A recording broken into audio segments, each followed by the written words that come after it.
आज यहाँ एक राजकुमार पैदा हो रहा है, लेकिन भविष्य में यही राजकुमार हिंदुओं के लिए एक काल साबित होगा। बनारस का विश्वनाथ मंदिर हो या मथुरा का केशव देव, इसकी सनक और कट्टरता सदियों पुरानी आस्था की ईंटें उखाड़ फेंके। औरंगजेब का जन्म है या फिर मुगल सल्तनत के अंत की शुरुआत? जानने के लिए वीडियो को पूरा देखें और चैनल को सब्सक्राइब कर लीजिए। 28 मई 1633 आगरा का किला। मुगलिया सल्तनत का सूरज अपनी पूरी बुलंदी पर था। बादशाह शाहजहां, जो दुनिया को ताजमहल जैसा नायाब तोहफा देने वाले थे, अपने परिवार के साथ नदी के किनारे हाथियों की लड़ाई का लुत्फ उठा रहे थे। लेकिन तभी जश्न का माहौल चीख पुकार में बदल गया। एक विशालकाय शाही हाथी अचानक पागल हो गया। जंजीरों को तोड़ता हुआ, अपनी सूंड को हवा में लहराता हुआ वह सीधा उस जगह दौड़ा जहां राजकुमार खड़े थे। भगदड़ मच गई। बड़े बड़े शूरवीर अपनी जान बचाने के लिए इधर उधर भागने लगे, लेकिन उस धूल के गुब्बार में एक 14 साल का लड़का अपनी जगह से हिला तक नहीं। जब मौत 10 टन के हाथी की शक्ल में उसकी तरफ बढ़ रही थी, तब उस लड़के ने भागने के बजाय अपने घोड़े की लगाम कस ली। हाथी ने हमला किया। घोड़ा गिर पड़ा, लेकिन वह लड़का जमीन पर गिरकर भी खड़ा हो गया। हाथ में भाला था और आंखों में अंगारे। उसने सीधा हाथी के माथे पर वार किया। यह दुस्साहस, यह निडरता, यह कोई आम बालक नहीं था। यह था मुहीउद्दीन मोहम्मद, जिसे दुनिया आगे चलकर औरंगजेब के नाम से जानने वाली थी। जब बादशाह शाहजहां ने उसे डांटा कि उसने अपनी जान जोखिम में क्यों डाली, तो उस 14 साल के लड़के का जवाब था, अगर मैं लड़ते हुए मारा जाता तो यह सम्मान की बात होती। शर्मिंदगी तो तब होती जब मैं पीठ दिखाकर भागता। यहीं से तय हो गया था कि हिंदुस्तान के इतिहास के पन्नों पर खून के छींटे बहुत गहरे पड़ने वाले हैं, क्योंकि औरंगजेब को डरना नहीं आता था, उसे सिर्फ जीतना आता था। समय का पहिया घूमा। साल आया 1657। दिल्ली के लाल किले के शाही कक्ष में मखमली बिस्तरों पर हिंदुस्तान का शहंशाह शाहजहां बीमार पड़ा था। हकीमों की दवाइयां बेअसर हो रही थीं और किले के बाहर एक अफवाह जंगल की आग की तरह फैल गई। बादशाह सलामत अब नहीं रहे। मुगलिया इतिहास का एक कड़वा सच रहा है, तख्त या ताबूत। बादशाह के जिंदा रहते ही उनके 4 बेटों के बीच तलवारें खींच गईं। एक तरफ था शाहजहां का सबसे चहेता बेटा दारा शिकोह। दारा एक सूफी मिजाज का इंसान था, जिसे वेदों और उपनिषदों में दिलचस्पी थी। वह अकबर के सपने को आगे ले जाना चाहता था। शाहजहां उसे अपनी आंखों का तारा मानते थे और दिल्ली में अपने पास रखते थे। दूसरी तरफ था दक्कन में बैठा औरंगजेब, कट्टर, अनुशासित और एक ऐसा रणनीतिकार जिसकी चालों को समझना नामुमकिन था। उसके लिए दारा शिकोह इस्लाम का गुनहगार था और तख्त का नाकाबिल वारिस। तीसरा था बंगाल में शाह शुजा, जो ऐशो आराम में डूबा रहता था। और चौथा था गुजरात में मुराद बख्श, जो बहादुर तो था लेकिन दिमाग से कच्चा। औरंगजेब जानता था कि दिल्ली की गद्दी का रास्ता तलवार की धार से होकर जाता है। उसने एक चाल चली। उसने अपने छोटे भाई मुराद को खत लिखा, आओ हम दोनों मिलकर उस काफिर को हटाते हैं, उसके बाद साम्राज्य को आपस में बांट लेंगे। मुझे सत्ता का लोभ नहीं, मैं तो फकीर बनकर मक्का चला जाऊंगा। भोला मुराद औरंगजेब के जाल में फंस गया। दोनों की संयुक्त सेनाएं दिल्ली की तरफ कूच कर गईं। मई 1658 आगरा से कुछ मील दूर सामूगढ़ का मैदान। गर्मी अपने चरम पर थी और उससे भी ज्यादा तप रहा था हिंदुस्तान का सियासी माहौल। एक तरफ दारा शिकोह की शाही सेना थी तो दूसरी तरफ औरंगजेब और मुराद का गठबंधन। दारा के पास फौज बड़ी थी, लेकिन औरंगजेब के पास तोपें थीं और गजब का युद्ध कौशल। जैसे ही तोपें गरजी, आसमान काला हो गया। दारा शिकोह, जो किताबों की दुनिया का शहजादा था, जंग के मैदान की क्रूरता को संभाल नहीं पाया। औरंगजेब अपनी हाथी फतह पर सवार होकर तीरों की बारिश के बीच चट्टान की तरह डटा रहा। उसने अपने सैनिकों को आदेश दिया, खुदा हमारे साथ है, कदम पीछे मत हटाना। दोपहर होते होते दारा शिकोह हाथी से उतरकर घोड़े पर आ गया और यही उसकी सबसे बड़ी गलती साबित हुई। उसकी सेना को लगा कि उनका सरदार मारा गया। भगदड़ मच गई। सामूगढ़ की उस तपती दोपहर में सिर्फ एक ही सूरज चमक रहा था। औरंगजेब दारा को अपनी जान बचाकर भागना पड़ा। जीत के बाद औरंगजेब सीधा आगरा पहुंचा, लेकिन उसने अपने पिता शाहजहां के पास जाकर जीत की बधाई नहीं दी। उसने आगरा के किले की पानी की सप्लाई काट दी। जिस बादशाह ने दुनिया को ताजमहल दिया, उसे एक एक बूंद पानी के लिए तरसा दिया गया। 3 दिन बाद प्यासे और लाचार शाहजहां ने अपने ही बेटे के सामने घुटने टेक दिए। औरंगजेब ने अपने पिता को उसी किले में कैद कर दिया जहां से वो अपनी महबूबा मुमताज के मकबरे को सिर्फ खिड़की से निहार सकते थे, लेकिन अभी असली क्रूरता बाकी थी। मुराद बख्श, जिसने औरंगजेब का साथ दिया था, उसे जीत के जश्न के बहाने बुलाया गया। उसे खूब शराब पिलाई गई। जब वह नशे में धुत होकर सो गया तो उसके पैरों में बेड़ियां डाल दी गईं। जिस भाई से साम्राज्य बांटने का वादा किया था, उसे ग्वालियर के किले में काल कोठरी में फेंक दिया गया और बाद में उसका कत्ल करवा दिया गया। और दारा शिकोह, उसे बलूचिस्तान के पहाड़ों में धोखे से पकड़ा गया। उसे दिल्ली लाया गया, लेकिन शाही सवारी में नहीं, एक मैल कुचैले हाथी पर फटे हुए कपड़ों में जंजीरों से जकड़कर उसे दिल्ली के चांदनी चौक में घुमाया गया। जिस जनता का वो चहेता था, वो उसे देखकर रो रही थी, लेकिन औरंगजेब का दिल नहीं पसीजा। औरंगजेब ने उलेमाओं की एक सभा बुलाई और दारा पर इस्लाम से गद्दारी का आरोप लगाकर उसका सिर कलम करने का फरमान जारी कर दिया। कहा जाता है कि जब दारा का कटा हुआ सिर एक थाल में सजाकर औरंगजेब के सामने पेश किया गया तो उसने उसे धोकर अच्छे से देखा, यह तस्दीक करने के लिए कि कहीं यह कोई चाल तो नहीं। जब यकीन हो गया कि उसका सबसे बड़ा दुश्मन अब इस दुनिया में नहीं है, तो उसने अपनी तलवार म्यान में डाल दी। 31 जुलाई 1658 को औरंगजेब ने खुद को हिंदुस्तान का बादशाह घोषित किया और उपाधि ली आलमगीर। सिंहासन उसे मिल चुका था, मुकुट उसके सिर पर था, लेकिन इस मुकुट में हीरे जवाहरात के साथ साथ उसके अपने भाइयों और भतीजों का खून भी लगा हुआ था। यह एक नए युग की शुरुआत थी, एक ऐसा युग जहां संगीत खामोश होने वाला था, जहां तलवारें इंसाफ करने वाली थीं और जहां बादशाहत का मतलब सिर्फ और सिर्फ डर होने वाला था। लेकिन सवाल यह था कि क्या तलवार के दम पर हासिल की गई यह गद्दी औरंगजेब को सुकून दे पाएगी, या यह उसे एक ऐसी अंधेरी गुफा में ले जाएगी जहां से वापसी का कोई रास्ता नहीं था।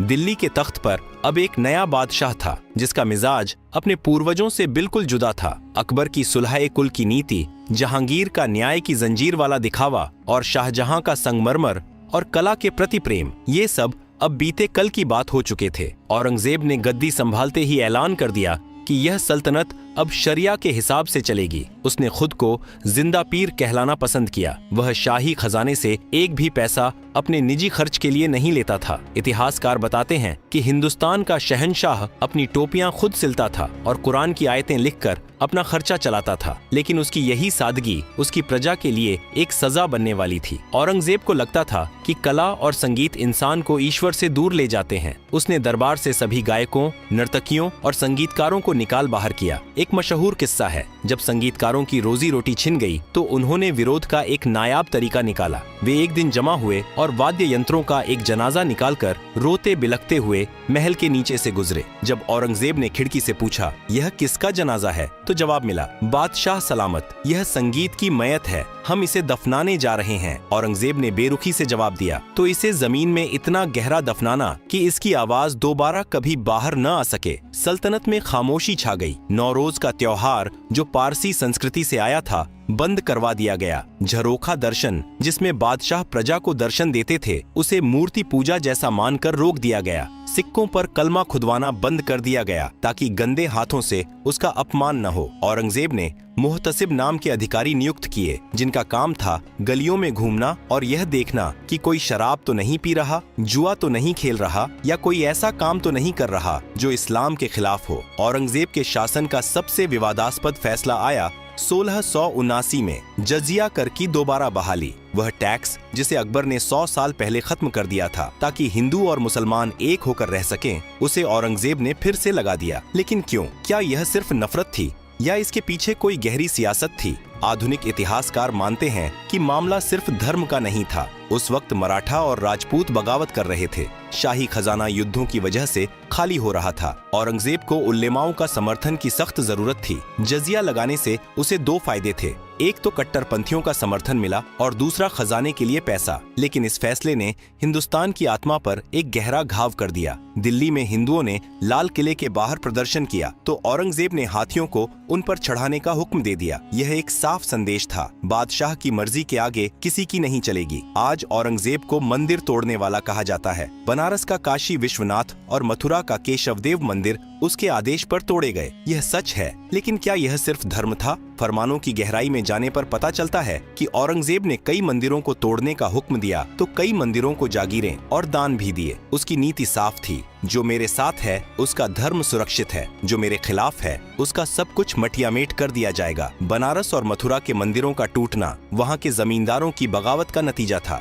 औरंगजेब ने धार्मिक प्रतीकों को तोड़कर उनकी राजनीतिक शक्ति को कुचलने की कोशिश की। यह एक क्रूर राजनीतिक नैतिक संदेश था, न कि केवल धार्मिक उन्माद। औरंगजेब की कट्टरता की सबसे दर्दनाक दास्तां सिखों के 9वें गुरु तेग बहादुर जी के साथ जुड़ी है। कश्मीर के पंडितों का एक जत्था गुरु जी के पास फरियाद लेकर पहुंचा कि मुगल सूबेदार उन्हें जबरन धर्म परिवर्तन के लिए मजबूर कर रहे हैं। गुरु तेग बहादुर ने औरंगजेब को चुनौती दी, अगर तुम मुझे मुसलमान बना सको तो सब मान जाएंगे। गुरु जी को गिरफ्तार कर दिल्ली लाया गया। उन्हें तरह तरह की यातनाएं दी गईं। उनकी आंखों के सामने उनके शिष्यों भाई मतीदास को आरे से चीर दिया गया, भाई सतीदास को रुई में लपेटकर जला दिया गया और भाई दयाला को उबलते पानी में डाल दिया गया। लेकिन गुरु तेग बहादुर नहीं डगमगाए। अंततः 1675 में दिल्ली के चांदनी चौक में कोतवाली के सामने गुरु तेग बहादुर का शीश धड़ से अलग कर दिया गया। इस घटना ने मुगल साम्राज्य और सिखों के बीच एक ऐसी खाई खोद दी जिसे कभी भरा नहीं जा सका। गुरु गोबिंद सिंह ने तलवार उठा ली और खालसा पंथ की स्थापना हुई। औरंगजेब ने एक दुश्मन खत्म करने की कोशिश की थी, लेकिन उसने लाखों सवा लाख लड़ाके पैदा कर दिए। उत्तर भारत सुलग रहा था। मथुरा में जाटों ने बगावत कर दी, पंजाब में सिख तलवारें भांज रहे थे, बुंदेलखंड में छत्रसाल ने मुगलों की नाक में दम कर रखा था और राजस्थान के राजपूत जो कभी मुगलों की सबसे बड़ी ताकत थे, अब औरंगजेब की नीतियों से तंग आकर उसके खिलाफ खड़े हो गए थे। लेकिन औरंगजेब की नजरें कहीं और थीं। उत्तर भारत की आग को अपने जनरलों के भरोसे छोड़कर उसकी आंखें दक्षिण की ओर टिकी थीं। दक्कन के पठार, जहां एक पहाड़ी चूहा उसके लिए नासूर बन रहा था, वह था शिवाजी महाराज। आलमगीर को लगा था कि वह अपनी विशाल सेना से दक्कन को कुचल देगा। उसे नहीं पता था कि वह एक ऐसे दलदल में पैर रखने जा रहा है जो उसकी सल्तनत, उसके खजाने और उसकी खुद की जिंदगी को निगल जाएगा। राजधानी दिल्ली पीछे छूटने वाली थी। अब तंबू ही उसका महल बनने वाले थे। औरंगजेब की फतह का जश्न सिर्फ नगाड़ों से नहीं, बल्कि मंदिरों के गिरने की आवाजों से भी मनाया जाता था। जब भी मुगल सेना किसी नए इलाके को जीतती तो वहां की सबसे ऊंची और पवित्र इमारतों यानी मंदिरों को निशाना बनाया जाता था। यह सिर्फ ईंट पत्थर तोड़ना नहीं था, बल्कि उस जनता के हौसले को तोड़ना था जो अभी अभी हारी थी। बनारस का काशी विश्वनाथ हो या मथुरा का केशवराय मंदिर या फिर गुजरात का सोमनाथ, औरंगजेब के आदेश पर इन्हें जमींदोज कर दिया गया। उसकी सोच साफ थी कि जिस राज्य को उसने जीता है वहां अब पुरानी आस्था के प्रतीक नहीं, बल्कि उसकी सत्ता के निशान होने चाहिए। दक्षिण भारत में जब उसने मराठों और बीजापुर गोलकुंडा को हराया तो वहां भी कई प्राचीन मंदिरों को तोड़कर यह संदेश देने की कोशिश की गई कि अब यहाँ मुगलिया परचम लहराएगा। लेकिन इतिहास गवाह है कि मंदिरों के कलश तो गिर गए, मगर लोगों की आस्था की नींव और मजबूत हो गई, जिसने बाद में एक ऐसे विद्रोह को जन्म दिया जिसने मुगल साम्राज्य की जड़ें हिला दी। साल 1681, औरंगजेब अब 63 साल का हो चुका था। वह उम्र जब लोग आराम करते हैं, अल्लाह की इबादत करते हैं और अपने नाती पोतों के साथ खेलते हैं। लेकिन आलमगीर की तकदीर में सुकून नहीं था। उसके अपने बेटे शहजादा अकबर ने बगावत कर दी थी और भागकर दक्कन में मराठों की शरण ले ली थी। औरंगजेब ने एक फैसला लिया जिसने मुगल साम्राज्य की किस्मत पर आखिरी कील ठोक दी। उसने दिल्ली छोड़ने का हुक्म दिया। यह कोई मामूली कूच नहीं था। 5 लाख सैनिक, 50,000 ऊंट, 30,000 हाथी और तोपखाने का एक चलता फिरता शहर दक्षिण की ओर चल पड़ा। उसे लगा था कि वह 1-2 साल में विद्रोहियों को कुचल कर वापस आ जाएगा। किसे पता था कि हिंदुस्तान का शहंशाह अब कभी दोबारा दिल्ली का लाल किला नहीं देख पाएगा। दक्कन में औरंगजेब का सामना किसी आम दुश्मन से नहीं था, उसका पाला पड़ा था छत्रपति शिवाजी महाराज से। औरंगजेब उन्हें नफरत से पहाड़ी चूहा कहता था, लेकिन मन ही मन वह उनकी युद्ध नीति से खौफ खाता था। शिवाजी महाराज की 1680 में मृत्यु हो चुकी थी, लेकिन उन्होंने मराठों के अंदर स्वराज्य की ऐसी आग जला दी थी जिसे बुझाना मुगलों के बस की बात नहीं थी। शिवाजी के बाद उनके बेटे छत्रपति संभाजी महाराज ने मुगलों की नाक में दम कर दिया। संभाजी शेर की तरह निडर थे। 9 साल तक औरंगजेब अपनी पूरी ताकत लगाने के बावजूद संभाजी को झुका नहीं पाया। आखिरकार एक मुखबिरी की वजह से संभाजी महाराज मुगलों की पकड़ में आ गए। उन्हें जंजीरों में जकड़कर औरंगजेब के सामने लाया गया। औरंगजेब ने शर्त रखी, अपना राज्य मेरे हवाले कर दो और इस्लाम कबूल कर लो, जान बख्श दी जाएगी। लेकिन संभाजी शिवाजी के खून थे। उन्होंने औरंगजेब की आंखों में आंखें डालकर उसे ठुकरा दिया और महादेव का जय घोष किया। इसके बाद जो हुआ वह इंसानियत के माथे पर कलंक है। औरंगजेब के आदेश पर संभाजी महाराज को हफ्तों तक अमानवीय यातनाएं दी गईं। उनकी आंखें फोड़ी गईं, जुबान काटी गई और अंततः उनके शरीर के टुकड़े टुकड़े कर दिए गए। औरंगजेब को लगा कि इस खौफनाक सजा से मराठे डर जाएंगे, लेकिन हुआ इसका ठीक उल्टा। इस बलिदान ने मराठा किसानों, मजदूरों और सैनिकों को एकजुट कर दिया। अब यह राजाओं की लड़ाई नहीं रही थी, यह जनता का युद्ध बन गया था। मुगल जिसको भी मारते उसकी जगह 10 नए लड़ाके खड़े हो जाते। मराठों से निपटने के लिए औरंगजेब को लगा कि उसे पहले दक्कन की 2 बड़ी शिया मुस्लिम सल्तनतों बीजापुर और गोलकुंडा को खत्म करना होगा, जो मराठों की मदद करती थीं। 1686 में बीजापुर का किला फतह हुआ। 1687 में औरंगजेब ने गोलकुंडा के अभेद्य किले का घेरा डाला। यह घेराबंदी 8 महीने तक चली। गोलकुंडा का सुल्तान अबुल हसन तानाशाह हार मानने को तैयार नहीं था और किले की दीवारें मुगलों की तोपों को झेल रही थीं। जब ताकत काम नहीं आई तो औरंगजेब ने वही किया जिसमें वह माहिर था, धोखा। उसने गोलकुंडा के एक सेनापति को रिश्वत दी। रात के अंधेरे में किले का एक छोटा दरवाजा खोल दिया गया। मुगल सेना अंदर घुस गई और कत्लेआम मच गया। गोलकुंडा गिर गया। औरंगजेब को बेशुमार दौलत और कोहिनूर हीरा मिला, लेकिन शांति वो अब भी कोसों दूर थी। अब पूरा भारत काबुल से लेकर कावेरी तक औरंगजेब के कदमों में था। मुगल साम्राज्य अपने इतिहास के सबसे बड़े विस्तार पर था। नक्शे पर सब कुछ हरा हो चुका था, लेकिन जमीन पर हकीकत कुछ और थी। यह जीत एक छलावा थी। दक्कन एक ऐसा राक्षस साबित हुआ जो मुगलों को निगल रहा था। मुगल सैनिक भारी कवच और तोपों के साथ चलते थे, जबकि मराठे हल्की घुड़सवार सेना के साथ बिजली की तरह हमला करते और पहाड़ों में गायब हो जाते। औरंगजेब एक किला जीतता, आगे बढ़ता और पीछे से मराठे उस किले को दोबारा जीत लेते। यह लुका छिपी 20 साल तक चलती रही। लाखों सैनिकों का पेट भरने और तोपों का खर्चा उठाने के लिए उत्तर भारत का खजाना दक्कन में पानी की तरह बहाया जा रहा था। किसान पिस रहे थे, जागीरदारी व्यवस्था चरमरा रही थी और सैनिक कई महीनों से तनख्वाह के इंतजार में थे। 17वीं सदी ढल रही थी और उसके साथ ढल रहा था औरंगजेब। अब वह 80 पार कर चुका था। उसकी कमर झुक गई थी, हाथ कांपने लगे थे, लेकिन जिद नहीं टूटी थी। वह सफेद दाढ़ी वाला बूढ़ा बादशाह एक छावनी से दूसरी छावनी भटकता रहा। उसके अपने सरदार और बेटे अब उसकी मौत का इंतजार करने लगे थे। उन्हें पता था कि यह पागलपन सल्तनत को ले डूबेगा, लेकिन जिंदा पीर के सामने जुबान खोलने की हिम्मत किसी में नहीं थी। कैंपों में धूल, बीमारी और मौत का तांडव था। जिस साम्राज्य को उसने अपने खून और पसीने से इतना बड़ा बनाया था, वह उसके ही वजन से अब टूटने लगा था। औरंगजेब ने दक्कन को जीतने की चाहत में सब कुछ दांव पर लगा दिया था। उसे क्या पता था कि दक्कन उसे जीते जी नहीं, बल्कि मरने के बाद अपनी मिट्टी में हमेशा के लिए जकड़ लेगा। अब वक्त आ गया था आखिरी पड़ाव का, जब इंसान को दुनिया जीतने का नशा उतरता है और उसे अपने खाली हाथ दिखाई देने लगते हैं। साल 1707 फरवरी का महीना। वह इंसान जिसके नाम का मतलब था सिंहासन की शोभा और जिसकी उपाधि थी दुनिया को जीतने वाला, आज अपने बिस्तर पर सिमटा हुआ था। 50 साल की बादशाहत ने उसे सब कुछ दिया सिवाय सुकून के। उसके शरीर पर अनगिनत झुर्रियां थीं और आत्मा पर अनगिनत गुनाहों का बोझ। उसे महसूस हो रहा था कि जिस दक्कन की जमीन को जीतने के लिए उसने अपनी जवानी और बुढ़ापा दोनों होम कर दिए, वही जमीन अब उसकी कब्र बनने के लिए मुंह खोले खड़ी है। मौत की आहट सुनकर औरंगजेब ने अपने बेटों आजम और कामबख्श को खत लिखे। ये खत किसी घमंडी शासक के नहीं, बल्कि एक हारे हुए पिता और डरे हुए इंसान के थे। उसने लिखा, मैं इस दुनिया में अकेला आया था और अब अकेला ही जा रहा हूँ। मैं नहीं जानता कि मैं कौन हूँ और मेरा क्या हश्र होगा। मैंने अपनी रियाया का ख्याल नहीं रखा और न ही हुकूमत का फर्ज निभाया। खुदा की अदालत में मैं क्या मुंह दिखाऊंगा, इसका मुझे बहुत डर है। मेरे गुनाहों का कारवां मेरे साथ चल रहा है। सोचिए, वो बादशाह जिसने अपने भाइयों का खून बहाते वक्त हाथ नहीं कांपने दिए, आज खुदा के न्याय से डर रहा था।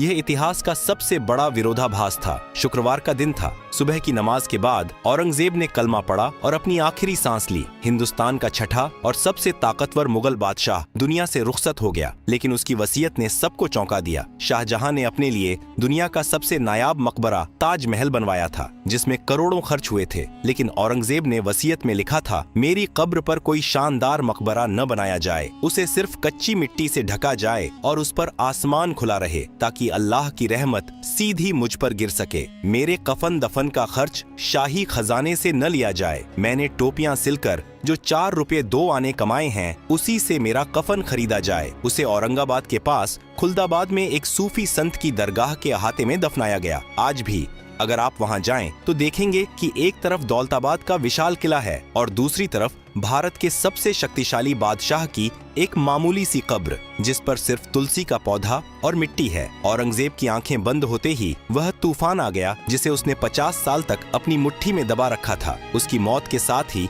मुगल साम्राज्य का पतन शुरू हो गया। उसके बेटों ने वही किया जो उनके पिता ने किया था, गद्दी के लिए आपस में लड़ मरे। दक्कन के 25 साला युद्ध ने मुगलों की आर्थिक कमर तोड़ दी थी। जागीरदारों को देने के लिए जमीन नहीं बची थी और सैनिकों को देने के लिए तनख्वाह। जिस स्प्रिंग को औरंगजेब ने अपनी ताकत से दबा रखा था, उसके हटते ही वह स्प्रिंग उछल पड़ी और पूरे साम्राज्य को छिन्न भिन्न कर दिया। महज कुछ ही दशकों में दिल्ली की गद्दी पर बैठने वाले मुगल बादशाह सिर्फ नाम के रह गए, जिनकी हुकूमत दिल्ली से पालम तक सिमट कर रह गई। और फिर आया नादिर शाह, जिसने 1739 में दिल्ली को ऐसा लूटा कि मुगलों की रही सही इज्जत भी जाती रही। आज 300 साल बाद औरंगजेब का नाम आते ही भारत दो हिस्सों में बंट जाता है। एक पक्ष उसे विलेन मानता है, एक ऐसा धर्मांध शासक जिसने मंदिर तोड़े, जजिया लगाया, गुरु तेग बहादुर और संभाजी महाराज की हत्या की और हिंदुओं पर अत्याचार किए। उनके लिए औरंगजेब एक क्रूर तानाशाह है। दूसरा पक्ष उसे हीरो या एक सच्चा मुसलमान मानता है, जिसने एक भी पैसा हराम का नहीं खाया, शराब को हाथ नहीं लगाया, पूरे भारत को एक झंडे के नीचे लाया और जो अपनी सादगी के लिए जाना जाता था। लेकिन इतिहास किसी को हीरो